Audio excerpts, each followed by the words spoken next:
મહાત્મા ગાંધી દ્વારા સ્થાપિત ઐતિહાસિક કોચરબ આશ્રમમાં ખાનગી લગ્ન પ્રસંગ યોજાતા વિવાદ વકર્યો છે। આ મામલે કોંગ્રેસના મુખ્ય પ્રવક્તા ડોક્ટર મનીષ દોશીએ આક્રોશ વ્યક્ત કરતા જણાવ્યું છે કે ગાંધી વિચાર અને વિરાસત પર આ પ્રકારની ઘટના એ સીધો પ્રહાર છે। 1915માં સ્થાપિત આશ્રમ સાદગી અને સત્યાગ્રહનું કેન્દ્ર છે, નહીં કે વૈભવી ઉજવણીઓનું સ્થળ। તેમણે વધુમાં ઉમેર્યું છે કે રાષ્ટ્રીય વારસા સમાન આશ્રમમાં ખાનગી પાર્ટીની મંજૂરી આપવી એ વારસાનું વ્યાપારીકરણ છે। આશ્રમનું સંચાલન ગુજરાત વિદ્યાપીઠ અને સરકારી ટ્રસ્ટ હેઠળ હોવા છતાં કોના કહેવાથી આ મંજૂરી અપાય તે મોટો પ્રશ્ન છે।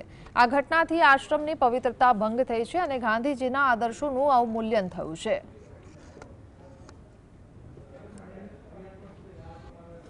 કાર્યક્રમથી આશ્રમની પવિત્રતા અને શાંતિનો પણ ભંગ થાય છે અને ગાંધીજીના વિચારનું આ સીધું અપમાન છે। કોચરબ આશ્રમમાં આવા કાર્યક્રમની મંજૂરી કોણે આપી?